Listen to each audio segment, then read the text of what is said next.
What's up? I'm like super bright, jeez.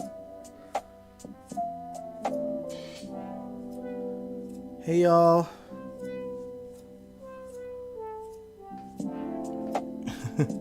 And yes, y'all, I agree with you. The show was a mess. Dang.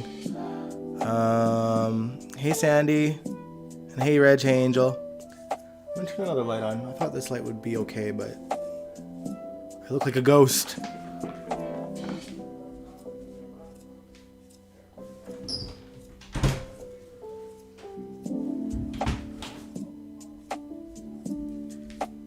don't know if this is gonna be any better, but maybe a little.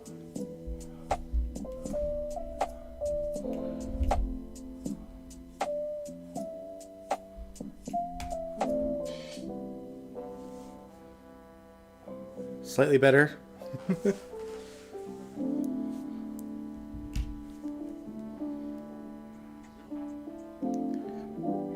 Okay. How are y'all doing? I hope all is well. Lots to talk about today. My voice is mostly better.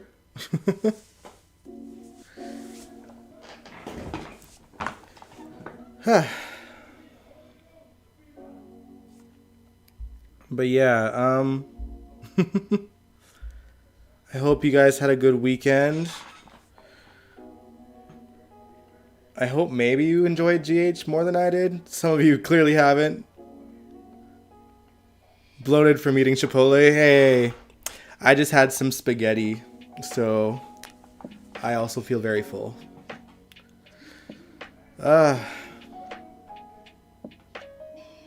How have you guys been? I didn't stream on Wednesday because I was having a bit of a bad day. But you know, I'm here now. That's all that matters.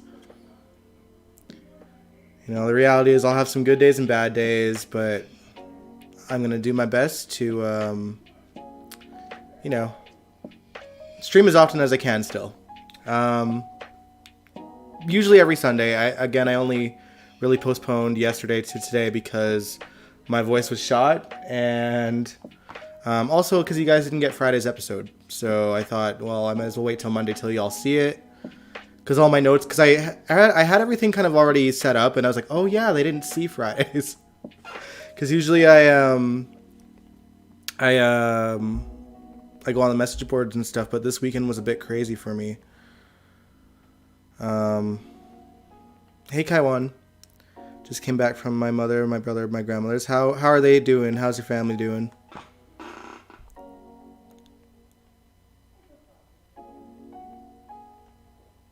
Yeah. You know, I'm gonna have tough days. It's been a month officially today, I think. I believe it was the 12th of May. So, you know, he's definitely in my thoughts today. I still cry every night, y'all. Every single night. Ugh.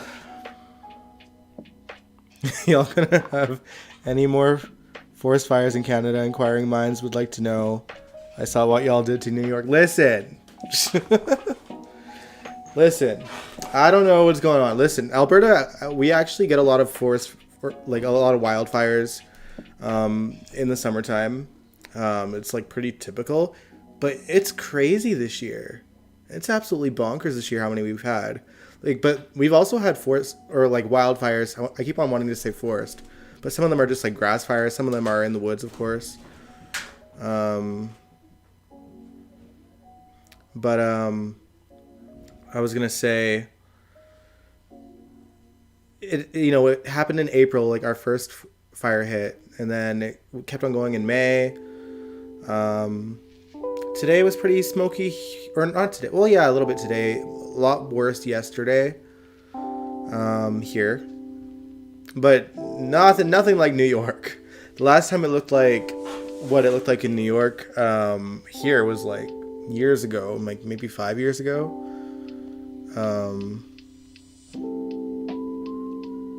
Kind of in the next province over, it was pretty bad one year, and it definitely made Alberta look like what New York looks like today.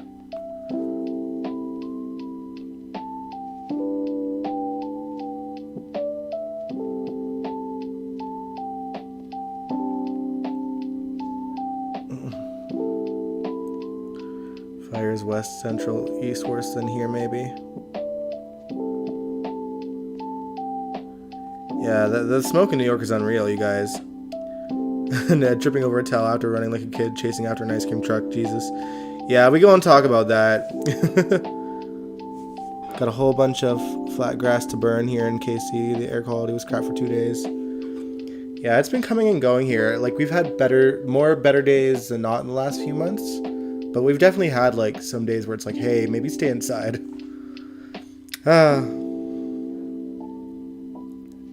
But with that, y'all, welcome to General Hospital MV, my GH After Show. Let's get into it. Last week was dumb. Full of the most ridiculous, nonsensical plot twists, unnecessary scenes with extras, and was such a waste of time that, frankly, I don't know how I even managed to watch most of last week. But I did it for y'all, okay? I even got Friday's episode before y'all, which is why I postponed it to today, like I said, the live stream. So you guys could see Friday's episode as well. So let's get into it so I can find some peace and let go.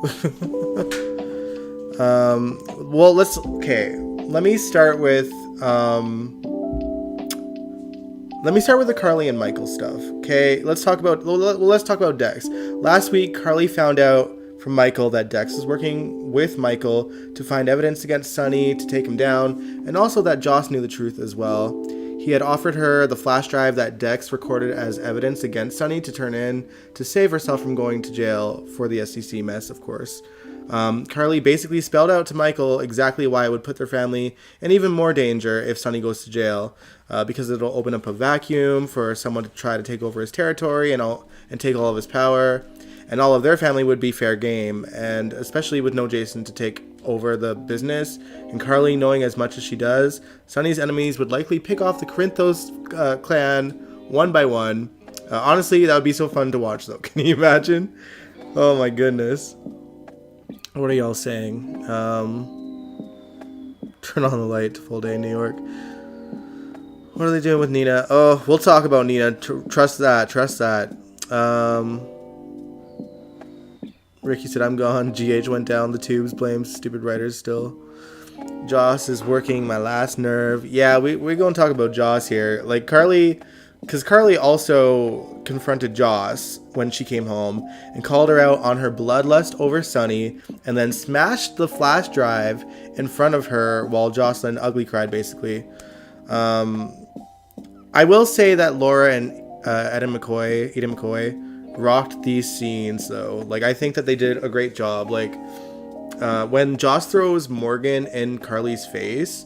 You can, like, you seen the light go out of Carly's eyes, and then you see Jocelyn's guilt just, like, set in when she realized, like, how she just hurt her mom and what she said, because obviously she said what she said in pain. Not that what she said isn't accurate, but, like, you know that Jocelyn would never want to see that look on Carly's face, and seeing Eden's heartbreak on her face, I think those scenes were really well done. Even though I agree with you, Angel, Jocelyn got on my nerves too. I think she's acting more like her father every day. Was Dex asking Joss for permission to work for Sonny? I don't know, cause yeah, like, obviously, and we'll talk about that in a second, cause obviously they had a conversation, Jocelyn and Dex, about their future and whether he should still work for Sonny. And, you know, Dex wants to, because I guess he thinks it's a safer bet, and he doesn't want to leave her either. And, you know, Jocelyn weirdly seemed okay with that, even though she's been fighting tooth and nail to have him not work for Sonny anymore. But here's what happens, and this is so dumb to me. This is so dumb. So, after that conversation with Jocelyn, Carly goes over to GH to talk to Michael. And asks if he trusts Dex. And, you know, he talks him up. He says, no, he's a good guy, yes. I do trust him. He did what he was hired to do. He handed me the evidence. It was a clean thing. And then Carly's like, well, I have an idea. You need to hire Dex again to do something else. And what she wants to hire him for, wait for it, is to do exactly what he's already doing, work for Sonny. Like, there is absolutely no reason why Michael needs to hire him to do what he is already willing to do and what he's already doing already. Like, the excuse, I believe, as to what Michael said, because he agreed with Carly's idea for whatever reason, but he was like, I guess, I don't know, the excuse is report back to Michael if Sonny is in danger so Michael can protect Sonny. This doesn't make any sense, as if Michael's blue-collar ass is going to be able to help Sonny one way or the other anyway. Like, what's he going to do if Pikeman double-crosses Sonny or whatever? Like, show Pikeman his resting bitch face? And then be like, I'm a Quartermain. That's all Michael can do. What else can he do? What else can Michael do for Sonny? It is the dumbest thing. It's so stupid. Ugh. Angel, you said Joss won't be happy until Sonny is in prison and she's got to dodge bullets from the other mobsters. True. Making her, Carly, and Sonny get back together again. Yeah, you know, like, I'm pretty sure that Sonny and Carly will inevitably get back together. Regardless of what Mo wants. Sandy said they are good scene partners. Well, you can tell that that Eden has learned a lot from Laura, because she's definitely picked up on her mannerisms and like the way she says things, just like Laura does. You know, she's learning from her TV mom, and it shows on the screen as well. Send that little girl to her room. The writing on GH is so crazy, and I watched 10 years of Gossip Girl. The writing was nuts this week, you guys. Like, have we reached the scab writers? What is going on? What is going on? I don't even know if there is scab writers, actually, or if they just rushed some scripts and this is what we get. The writing on Days is way better. Where was I, though?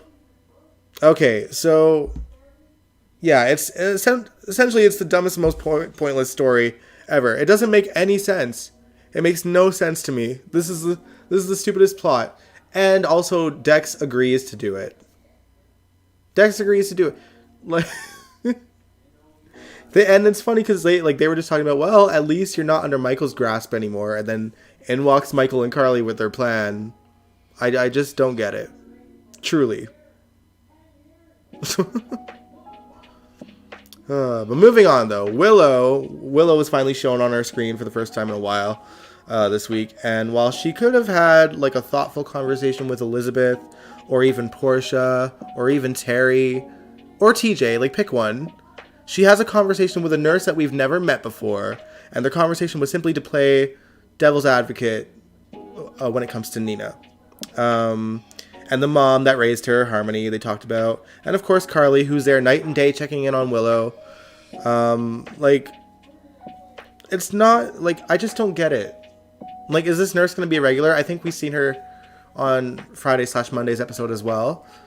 I'm assuming that was her. The first time we seen her, she was in a mask, so I didn't really see her face.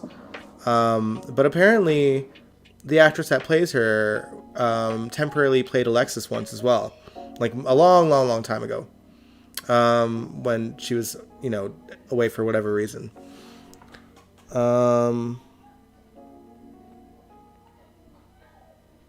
Another amnesia story, probably. You might as well get doubly paid for the same job, I guess. Get that money, Dex. But this is so stupid. It's so dumb. It's so dumb. But yeah, as for the update on Willow's health, she's in pain, but it's all a part of the process, I guess. Who knows, though? Like, this whole medical storyline has been inaccurate the entire way, so it might be like, I don't even know. I have no idea, guys. I'm sure it's normal, this part. This is the only accurate part, probably, in her entire storyline. That nurse was way into her business, and that's a lot for me because I had healthcare people try to play matchmaker for me. Oh, yikes. Oh, man. All right, speaking of nurses, though, Elizabeth comes out of the I don't even know. She's come out of the void that Elizabeth has been in the last, month. and we got word that she is officially the head nurse of GH. Terry and Finn came out looking, very super serious and concerned, but it was a fake out because she got the job. They were in the meeting, and Monica, talked her up off screen, sadly. And then she had to do something important right away, of course. So yeah, Elizabeth is officially the new head nurse of GH. I don't remember, but was it Audrey that Elizabeth called to let her know? Which was sweet. I think the weirdest thing about the scenes with Elizabeth, though, was that Portia was a part of it, and she called Elizabeth her BFF. And I'm like, when? Where? These two barely interact, so I was confused. And also, like, when Terry called her BFF as well, she kind of jumped in like, hey, it's the title, it's not the only title, or like, it's not an end-all be-all title for one person. Hey, Freddie. Angel, you said the nurse was, oh yeah, sorry, I read that already. If she's still unalives after this transplant, I will laugh loudly. I doubt that she will. Unless, the writers give us mercy.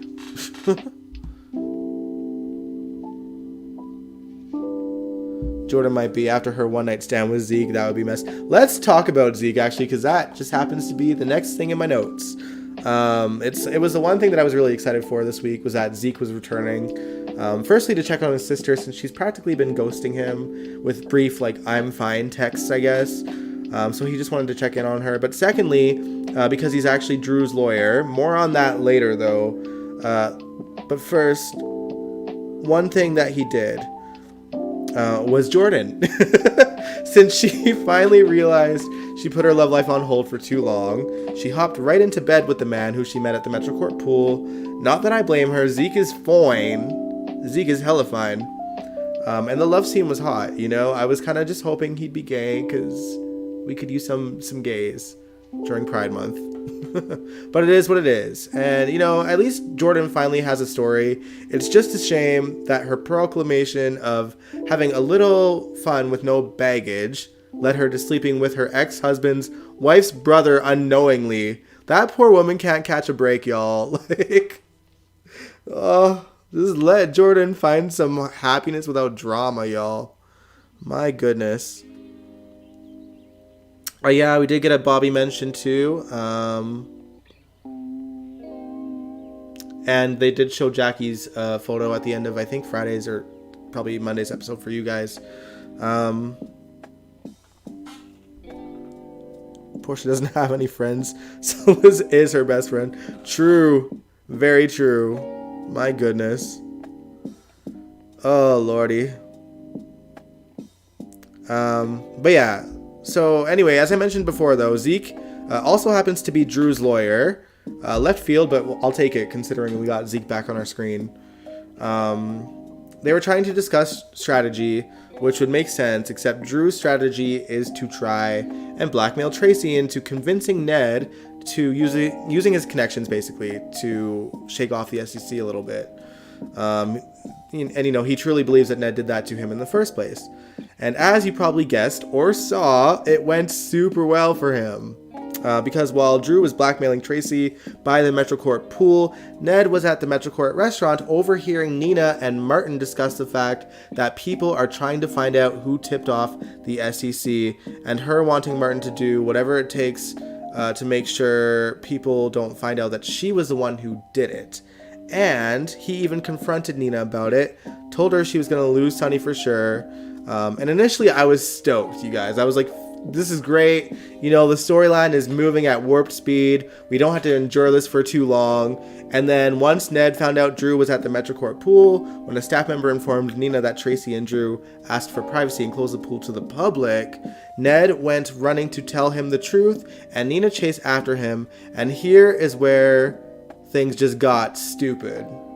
And if y'all check the community page on this YouTube channel, y'all know how I thought the second I seen it.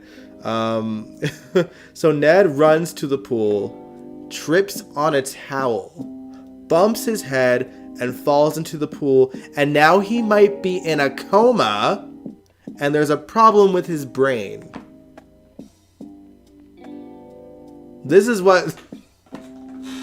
I can't. That had to be the dumbest thing. This was like Ron Carlivati dumb. You know, like he had his way to like stretch out storylines, but they were all ridiculous in how it happened. Whether it was like writing characters out of character or writing ridiculous like plot points that like would never happen in real life. This is one of those moments. Like, did they hire Ron to be a scab writer? What is going on? I just... I'm stressed, y'all. That was so dumb. It was so dumb. But yeah, as you know, like Nina chased after him, but Nina ran away before anyone could see her, so no one spotted her. To make matters worse, though, when Brooklyn and Chase come in shortly after their riveting date, where they discussed Chase's new truck, with an interrupting Olivia, who was super stoked on Chase's new truck as well. Like what like this is what I mean. Like, what is going on? These are the most contrived ways to get people to interact with each other, and it makes no sense. But yeah, so when Chase and Brooke and of course Olivia all go to the pool and realize that it was Ned that got hurt, Tracy accuses Drew of attacking Ned. I guess Tracy forgot that security cameras are a thing, because not long after he was brought to GH, and not long after Drew was brought to the PCPD for questioning, they checked out the surveillance footage, and it shows that Ned literally just tripped on the towel and fell. So, you know, Chase goes to confront Tracy at the hospital, and he mentions like the security footage. Do you wish to recant your statement? And obviously Tracy got, so she had to just take it back, which technically Chase could have arrested her for lying to a cop, but you know, he went out easy on her considering Brooklyn is her granddaughter. The security footage minus Nina. Yeah, that's what I'm talking about next. So hold on, I want to read what y'all are saying too. Drew needs to stop. He fails at everything. Ned needs to watch where he places his feet. I hope Ned doesn't wake up as Eddie Main. That would be funny. That would be pretty funny. Security footage, yeah, minus on Nina, yeah. Frank should let us watch or write a couple of shows. But although, like, to be fair, we'd all have our own biases because we all like what we like, right? But at least I wouldn't make a stupid plot point like this. But anyway, so Sonny and Nina are also at GH because Brooklyn called Sonny for comfort, I guess. Another weirdly contrived plot. Like, I don't see Brooklyn calling Sonny, like, when it comes to Ned, because they don't get along. So that was a bit weird. But anyway, Nina was dumb enough to go with Sonny, first of all. Nina left Metrocourt and went to Sonny's office and wanted to just escape the world. You know, just be in their own world and focus on each other until Brooklyn called. But when Chase, you know, is there and Tracy's there and Sonny and Nina are there, Chase is eyeing Nina a lot. Like, he's getting texts, and I think he saw the surveillance footage too. And he knows, I think Chase knows that Nina was there. And he's probably wondering at this point why Nina was chasing after him in the first place. Because he seemed to be in a rush. Like, if they seen the other footage of Ned in the Metrocourt Hotel, they might have seen him talking to Nina and Nina chasing Ned as well. What is with Ned and Bensonhurst woman? I don't know. Or Ned wakes up and thinks he's still married to Lois. I mean, maybe. Willow will never give Nina a chance now. That chance was shot the moment she turned Carly into the SEC. I mean, obviously Willow doesn't know that yet, but she will at some point. But yeah, I think that this was just probably the dumbest thing that happened all week.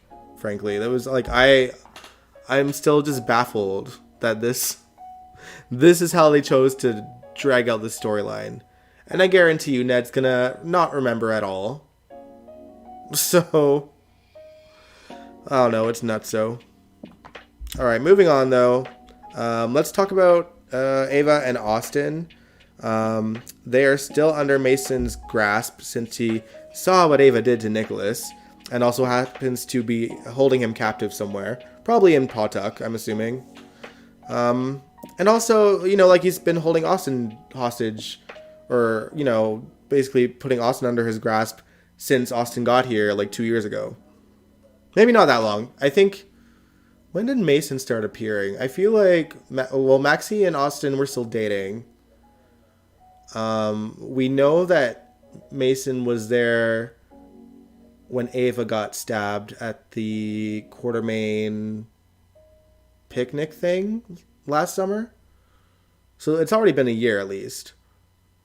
And then, you know, I feel like Mason was popping in several times before that too.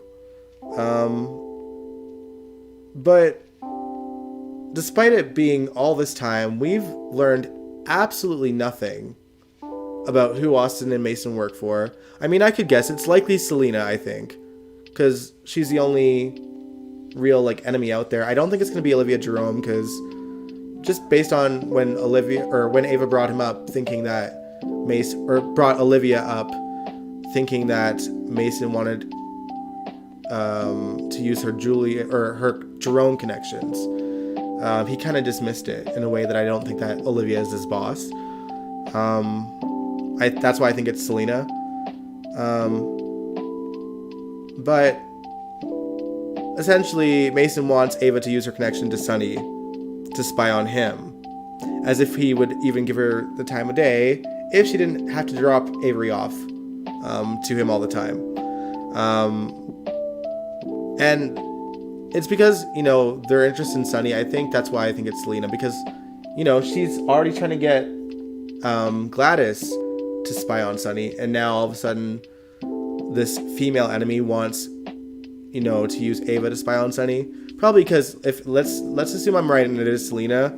Selena knows that Gladys is gonna be completely useless.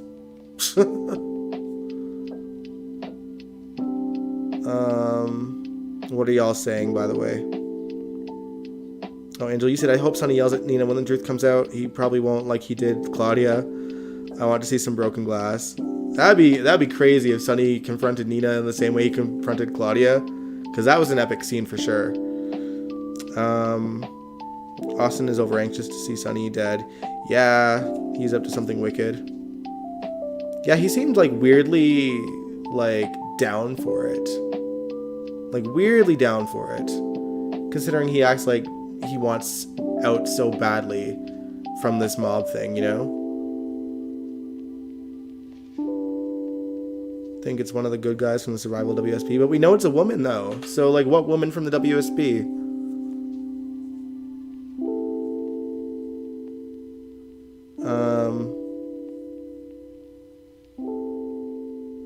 The way Austin was talking today, he made me think he was the boss. I don't know. Then why were we seeing all those like scenes between like Austin like getting tortured by Mason? Why should Ava be afraid of their boss? The woman used to be in the mob. She can handle it. True. And it's wild because like Ava tried to get the truth out of him, right? Like she tried to like ask him who it was, and Austin wouldn't budge. But like the Ava that I know would not stop prying. And also like, I think if anything, if like her not knowing who it is gonna put her in more danger, because what if this woman, this mystery woman, like approaches her? She'd never know. What if this mystery woman approaches Avery? You know, like there's things in there that like Austin's reasoning is BS. Total BS. So another ridiculous contrived plot to just keep it a secret even longer.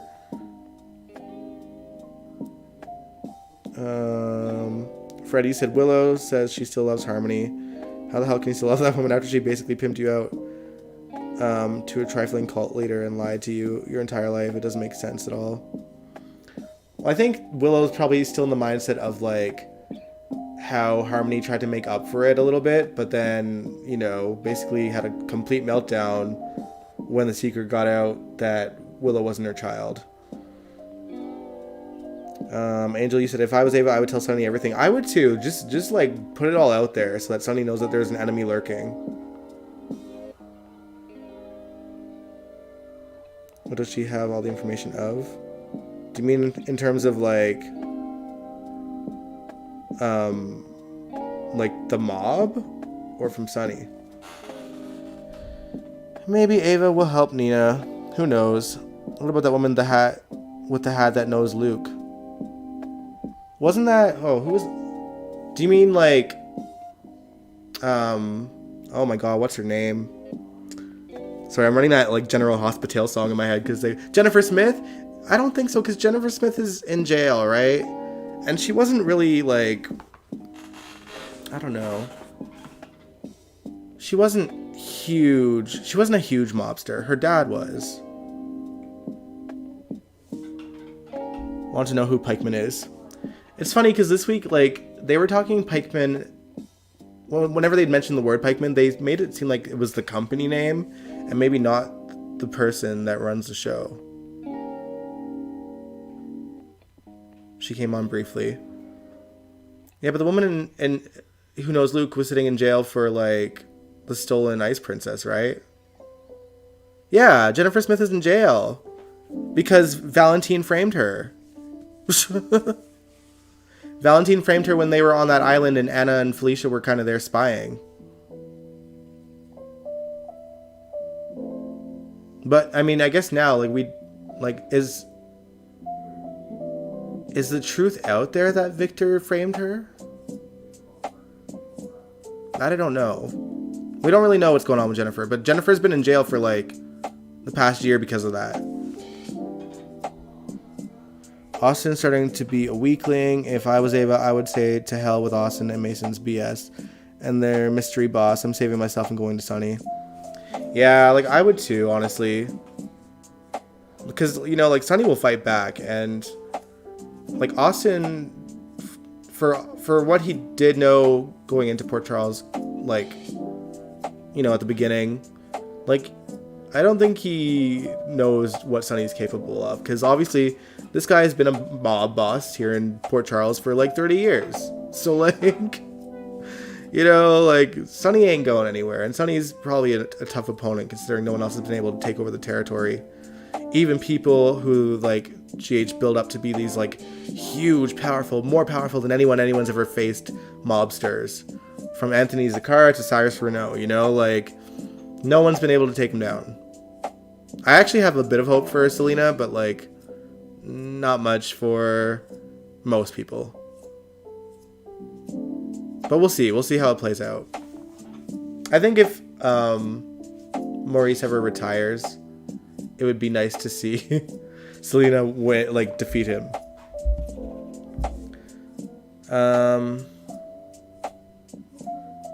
All right, but yeah, in terms of the storyline though, overall though, I just don't I wish I cared more. It's just that they've dragged it out for so long that I lost interest in it, like, probably a year ago.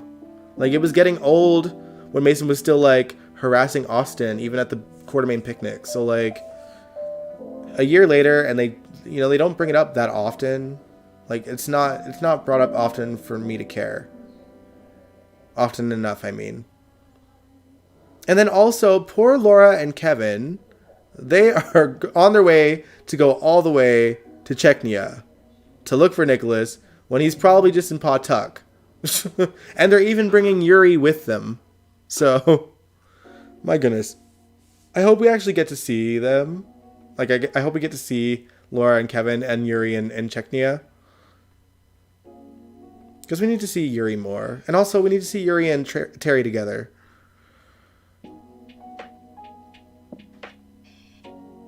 We saw her this year.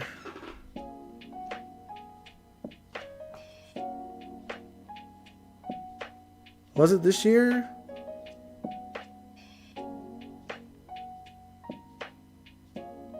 Refresh my memory. Sandy, you said I won't be happy until Carly knocks Nina out. She gets off too easy.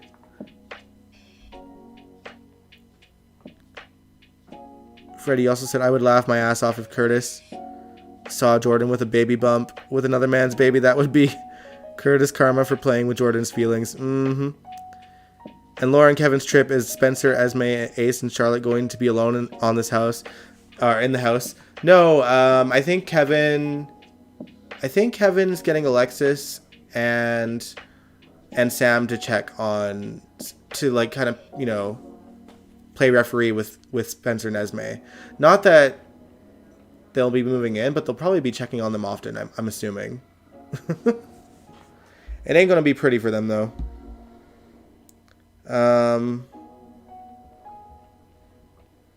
All right. One kind of minor plot point that happened this week is that Lucy is helping Maxie find a house, and it's about damn time. Like, they talk about how rich and wealthy like this company has made them, but Maxie's still living in that like tiny little apartment. Hi, Dion. I think that Laura's going on vacation as usual. Yeah, but like they should at least show them get there at first, you know? And then maybe something happens while they're down there that, you know, makes them both have to stay away for a month. Or however long Jeannie's vacations are. Usually it's this whole summer. But also, like, and I think that we will see her more, because I think, if I'm remembering like previous years, it's always like she's working until like June, July, and then she's gone for like July, August on our screens. So I feel like we'll see a bit more of her before she like leaves. I hope anyway.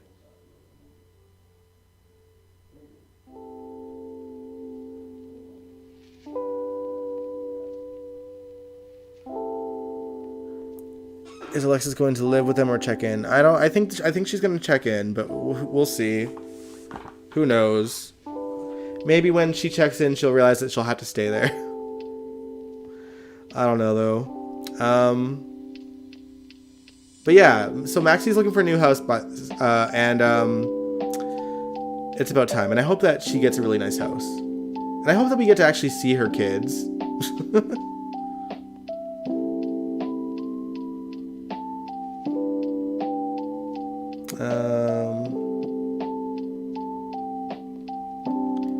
Yeah, usually the actress that plays Laura takes a break when summer comes.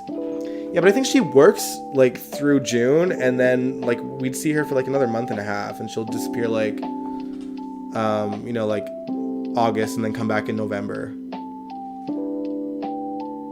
Unless she decided to take her vacation earlier, but who knows?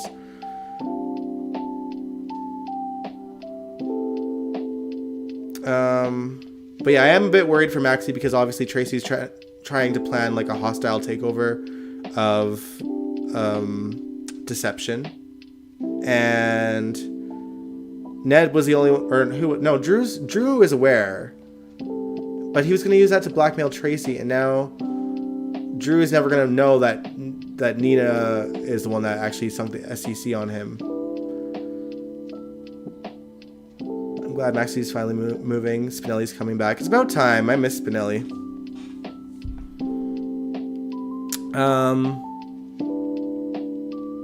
But yeah, lastly, let's talk about Miss Devane, Anna. She is depressed, man. Like, she's basically, you know, she's been kind of in hiding, I guess, because she's scared of what the people she's close to that didn't know about these things that she did back in the 80s, you know, with her being a double agent, are going to think of her. But particularly I think the person she's worried most about, or maybe both people, is Emma and Noah. But probably especially Emma, I would imagine. And it's funny because even Dante tried to get Valentine to look for proof that Victor doctored that info on Anna to get back to her, or to get back at her, or asked him to help him look for proof. But like, Valentine knows like she did what she did, and I don't think he's gonna help, obviously for obvious reasons. But like, she did those things. I wonder if Dante would judge her though. What do y'all think?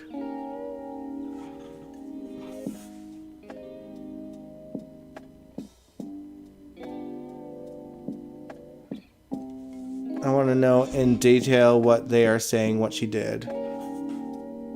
I mean, they're just talking about her past, because, like, Anna did do the things that she did, and we saw on screen what she did.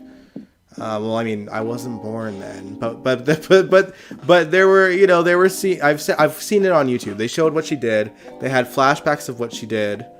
It was an actual story, and it basically got sort of covered up by the WSB essentially. And so that's why she's been able to continue working for law enforcement and working for the WSB. Maybe we'll have to watch those scenes. I don't know if I'll live stream this Wednesday, but we'll look into it soon. I think the next time we react to something, I'll try to make it that scene, and y'all will just have to remind me. Portia should really back off when it comes to Trina's relationship with Spencer. Portia, so foul, she went to her daughter's enemy to manipulate Esme to tell her. Oh yeah, I forgot to mention that. Okay, we'll talk about that.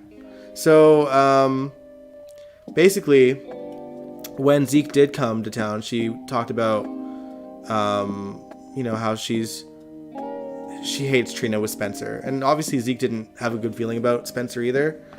So Portia wants Zeke to talk to Trina and talk some sense into her. Not that it'll work. And then also Portia, earlier in the week, she was basically manipulating the woman that, went after her daughter to try and break Trina and Spencer up. And that's low. That's low, y'all. Like, he just basically, because Esme mentioned that Spencer would follow her wherever she would go, that's when Portia was like, well, I mean, you got the Cassadine money, like, use that to your advantage. Like, just go away, and then, like, he'll follow suit just to keep you happy. You don't have to work. Yeah, she a whole mess.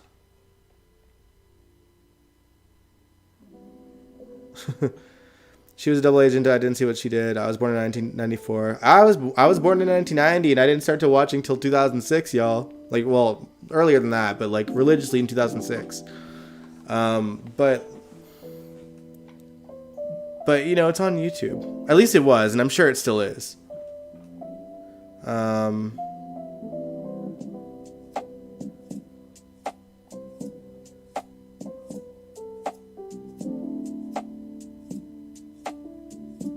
Going to help Trina. She's going to help. Yeah, she's gonna basically, like, the more that she tries to break Trina and Spencer up, the closer they're gonna become. And like, I'm pretty sure even Taggart has warned her of that. I'm sure even Curtis and Portia have had that conversation in the past. The more that she hates Spencer, the more it's going to push Trina into Spencer's arms.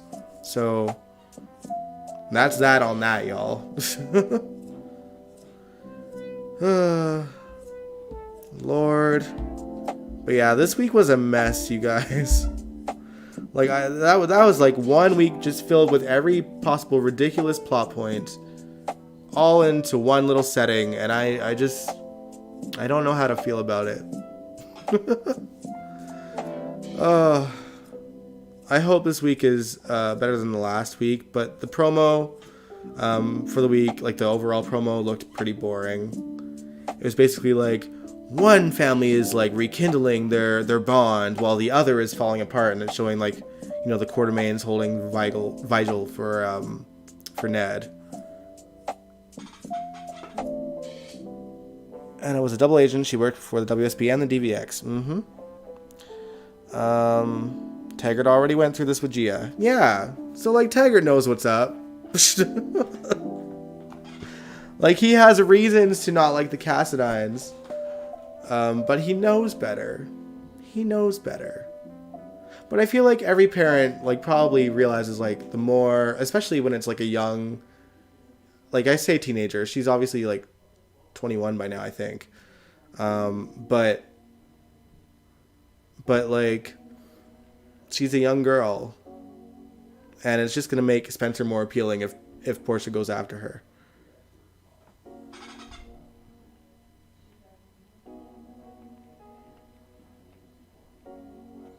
At least we know Ned will wake up. Yeah, that's all we know though, but he looked dazed and confused, so I'm sure he'll forget. And then we'll have to deal with whatever memory loss situation that he has. Maybe the DVX is the one that got Nicholas, and the good woman works for, or the woman that maybe Austin and Mason work for. I don't know. I just don't see them really bringing the DVX back. Gia needs to come back and talk to Trina. I really do want to see a scene between Gia and Trina. I've been anticipating that the second she started like, showing interest in Spencer. Because, who better to get advice from than the person that dated his father? And she's a family member too. So I hope we see her. I hope if they do bring her back that it's the same actress that played her too.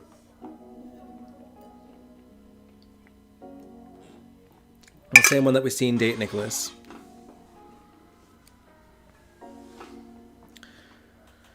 Felt bad for Taggart in that elevator. I don't trust those paternity test results. I don't either. But yeah, oh man, Rael Andrews really killed those scenes. I think we did talk about it. That was the week before, right? Yeah.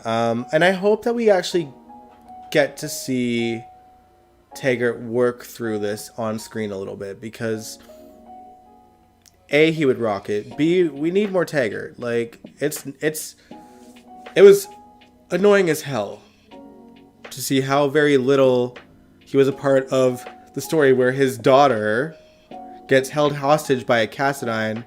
He wasn't there for any of it until they got back, basically. It was so dumb. But yeah, I'm not convinced that those results are accurate either. I think that Taggart probably is the father, but the reasons for why it would get switched, I still haven't figured out yet. I think Ms. Wu messed with the results. Yeah, I don't doubt that she's the one that did it, because they wouldn't have her talking about it if she didn't, but why?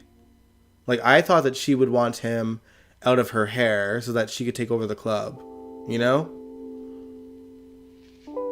But at the same time, maybe she wanted to keep him close because she might not have the club to use as a front if Curtis were to just sell it and leave.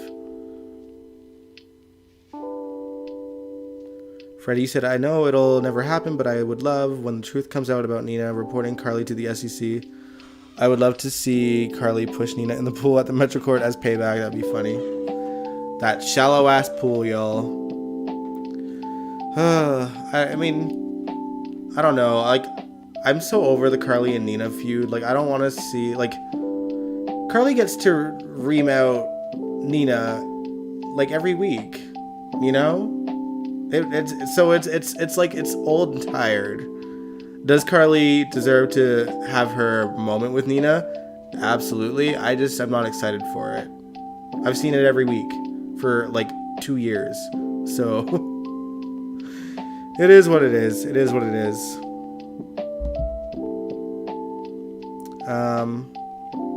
But yeah, that's all my notes that I have on GH, you guys. I hope it gets better this week. I'm not that hopeful though. Like, I have a low expectation for what this week will bring. My gosh, my family's playing music loud upstairs. But yeah, thanks y'all. Thanks for tuning in. I don't have much to say. Do you guys want to talk about anything? Because I can hang around for like 10 more minutes, and then we'll be on like the full hour from when I actually not when I went live. Like, technically I went live an hour ago, but it was the loading screen until like 10 minutes after that. So whatever y'all want to talk about, mention it in the chat here. I can feel my voice slowly going though, I'm not gonna lie. Oh, good night, Freddie.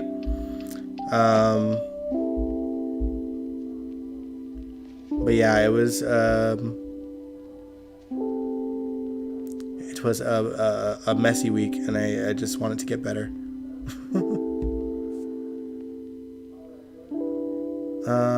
What else can I say to wrap things up? Oh, did anyone go to the GH convention? I know that's going on. I don't know if any of my viewers got to go to that thing. But let me know if they talked about anything juicy. Ingo can't go. Oh, yeah! We didn't talk about that at all. Oh, my goodness. Ingo. Well, he lost the lawsuit. And I forgot that we were going to touch on that today. Ingo lost his lawsuit. I don't think any of us are surprised. And, I said in my little community thing, like, my thoughts on it overall, like whatever side of the political spectrum that you're on, like, I think it's obvious that he was going to lose that case. And on top of that, like, I think he's not going to be picked up by any network at this point, because it's like any actor that's willing to sue a company over their policies is not going to be wanted by any network, regardless of for what the reasons are and what have you. Like, it's just he screwed himself. Like, I hope that it was worth ending his acting career. And I mentioned it in my little kind of piece there too. Like, look at Steve Burton. Steve Burton and Ingo have very similar beliefs. That's why Steve lost his job too. The difference was Steve didn't burn the ground behind him. Steve left with his head held high. He's just like, this is how I feel, and if this is how, if unfortunately ABC has this rule, and I would come back once this rule is lifted. But he already got work. Like, the dude was working, like, what, a couple months after he was let go from GH. He was doing that Days spinoff, and now he's on Days. So, like, it's just like, I don't know. I hope that it was truly worth it for him, because, like, what else is he gonna do in his life? Steve's also got, like, other ventures in his life too, but, like, he, because of the way that he acted without suing, because, like, it was a dumb reason to sue them in the first place. Like, you weren't forced to get vaccinated, but they have the right to, like, put a policy in place. And, like, everyone knew that it would be temporary. Like, I don't think anyone sat there and thought, yes, this is going to be their rule for the rest of the life. It was just, like, the rule until the worst of it was over. And it was over within, like, less than a year. Steve wasn't a racist clown like Ingo. True. But yeah, like, it's so, like, he screwed himself for something that wouldn't have, mattered less than a year from now. Like, and realistically, Steve would have been back on the show too if he wasn't hired by Days. Like, we would have had Jason back in less than a year. So, like, I don't know. I wish Ingo would come back so he can take Joss back to Australia. Listen, Ingo doesn't need to come back for Jax to come back. Simple as that. And GH ain't gonna put someone that sued, ABC is not gonna put someone that sued the network back on the network for anything, let alone a guest appearance on GH. So, like, and here's my thing, like, I do tend to put, like, people's political views aside from their characters. But Jax was so useless. Like, Jax had horrible writing. He was always just, like, Sunny's punching bag and Carly's, like, lapdog. And, like, I just feel like, despite having a daughter on screen, he's not really needed. He wasn't there for most of Jocelyn's life. And yes, I think that Ingo and Eden played well off of each other, for sure. And like, Jax, they had their sweet moments, but at this point, like, if there's ever going to be a reason to bring Jax back at all, like, they might as well just, like, recast. But I just don't think that the character is necessary. Not even for Jocelyn's sake. Kaiwan, you always try to get political every single chat. Let's not pretend that you don't. That's why I ignore anything. Anytime you bring up politics, I ignore it, and I would do that the same for anyone bringing up other politics too. Because, like, typically we don't talk about it, but, like, we're really just touching base on Ingo's lawsuit. That's what I'm saying. Politics aside, Jax was useless, and there's not really a need for him. Then Nancy and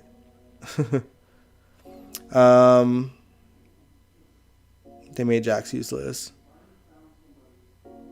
Why was he never given a proper? Well, I mean, they had to. Like, if you're referring to, by the way, Kaiwan, like, a proper exit, like, Steve didn't get one either.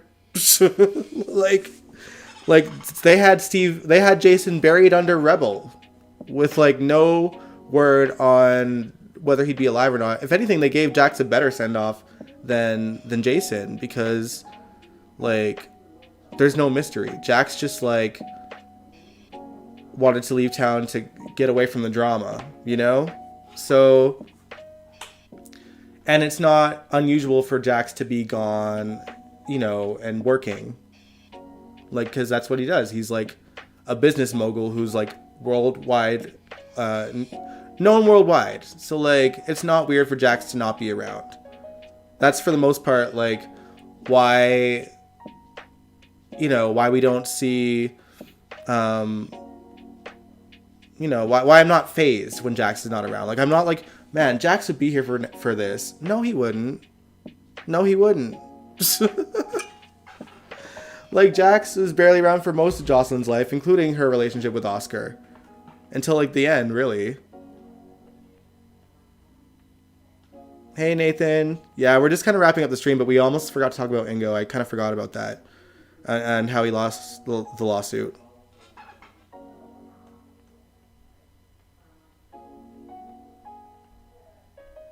But Kaiwan, he doesn't have the right to dictate what a policy does with their own company. That's why they're like, okay, you don't have to agree with us, but, like, if you don't want to follow our policy, then bye-bye. Like, it's not, he had the right to choose to leave, and he chose to leave. He does not have a right to dictate their policies. He's just an actor. He's essentially a nobody under the ABC umbrella when it comes to their concerns. And he, like, the way that he did stand up was by, standing his ground, but he didn't, like, he had no right to sue. And that's why the case was lost on his part, because it's like, it's a clean cut situation. Like, you don't like the policies, you gotta leave. You can't, like, sue GH for, like, or not sue GH, sue ABC and Disney for, like, a rule that, they made.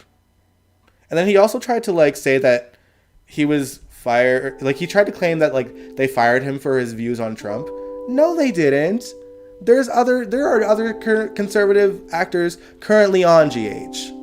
Like, it's ridiculous. So, like, he had no leg to stand on whatsoever, and that's why it was pretty laughable. And, like, some people are kind of stuck in their whatever. They get egotistical, and it backfires on them, and that's what happened to Ingo. Like, anyone with common sense knows that they're not gonna win for someone just, like, letting you go because you didn't want to follow their policies. Like with any job.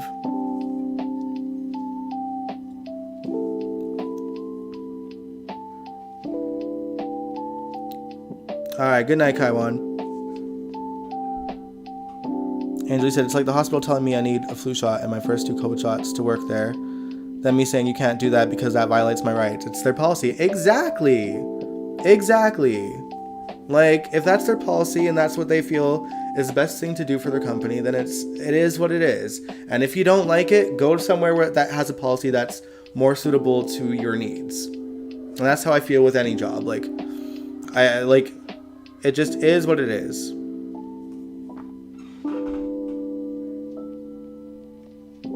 I take my flu shots and I even get boosters for COVID, FYI.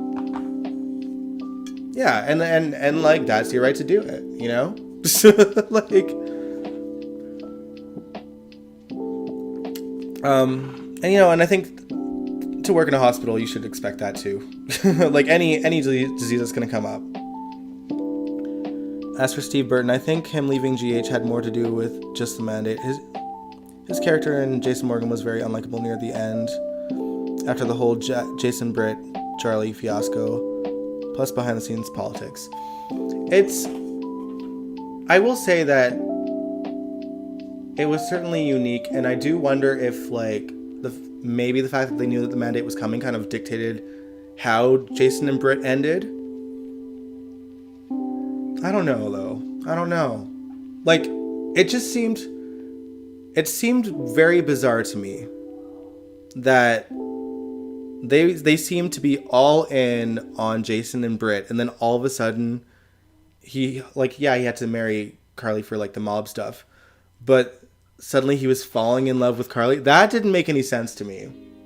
I'm like, what? After, like, 25 years of friendship, you're now falling in love with her? Like, I don't know. I didn't believe that for a second. We loved Jason. Jason and Britt was a big thing. I hated seeing Charlie, though. Yeah, like, I was a Jason and Britt fan. Like, it just seemed so left field to me that they jumped on Charlie so hard. I get that they kind of had to, like, put them together, and they had to, like, give angst in order for when Sonny returned, right? But it was, you know, it it was pretty, like, let go because of Sonny's feelings for Nina. So once KT got her Emmy, she bounced. If Steve Burton stayed, I think she would have left anyway. Yeah, like, you're right. But I think that the writing would have been significantly different. And Britt, she didn't leave for, like, another, like, 8 or 9 months. So who knows where that would have went for the last 8 or 9 months. Whether, like, because, like, let's real talk here for a second. If Steve Burton didn't leave, then Charlie was gross, yes. If Steve Burton didn't leave, we wouldn't have got Cody, right? Because they had to give Britt another love interest. So I don't know where the story would have gone.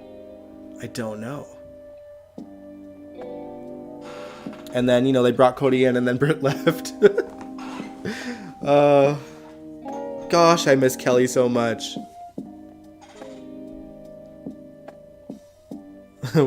They wanted drama for Sonny's return, but we didn't need that image. Yeah. I mean, at least they didn't actually hook up. That would have been weird. But yeah, I think we would have gotten a very different show if Steve didn't leave. So, you know, I think that I really don't think that Charlie would have been focused on so hard if Steve wasn't leaving. And obviously, like, just before he left, they, like, put them in a situation together again. So, yeah. I was hoping Jason and Britt would have been a great storyline. Yeah, I liked them just because, like, she was so different to any of, like, Jason's previous love interests. And it gave them it gave Steve a new I can't even talk, guys. A new dynamic for Steve to kind of feed off of. Because, you know, he's never had, like, a funny girl. You know what I mean? And, like, a funny girl who had, like, a strong sort of sense of self, you know, like Britt. So, I don't know. I think we would have seen a really different show if Steve never left. Good night, Sandy. Yeah, we're gonna call it though, because my voice is slowly starting to disappear. I don't know if you can hear it. But yeah, I did a song on Sunday where I attempted a bit of screaming in a song. And it killed me. It killed me, y'all. And the only reason why I did it, by the way, which is because it's funny because it's a Lady Gaga song and I just decided to do it in the song. But my friend and I went to the gay bar on Saturday, or actually to a gay dance and also a gay bar. And he's like a full-on metal dude, like heavy metal, like he was in a heavy metal band, like he did the screaming in his own band. And so they were like playing these pop songs like at the gay bar, like they were playing Cher and Taylor Swift as a gay bar would. And he was like screaming the lyrics in like a screamo kind of way. So I was like, you know what? Fuck it. I'm going to do a song and screaming it just because it was just so funny to me. Just to hear it. But yeah. All right. Good night, everybody. Again, I don't know for sure if I'm going to live stream this Wednesday. Just because I'm trying to give myself a bit of grievance here because things are still hitting me really hard and some things went down last week that made it even harder for me. So I've been in my head a lot. But you know, like anything, ups and downs for grief. It just is what it is, and I'm trying my best. I'm gonna at least try to stay consistent on Sundays, Sunday live streams, Wednesdays, I don't know. Depending on how I'm feeling during the week, I'm gonna give myself a bit of an approval when I need one. And we'll see how this week goes. But I will let you guys know, you know, by Wednesday morning if we're going to live stream Wednesday night. And if we do live stream Wednesday night, this upcoming Wednesday night, then I'm going to try to find some Anna scenes to watch. And if not, we'll save that for whenever I decide to do a Wednesday live stream again. But all right, guys, we're going to call it. We stayed an extra 20 minutes instead of an extra 10. But thank you so much for watching. If you liked this video and live stream, give it a big old thumbs up. Subscribe if you want to. I'd really appreciate it. And I will catch you guys next time. Peace out. Mwah.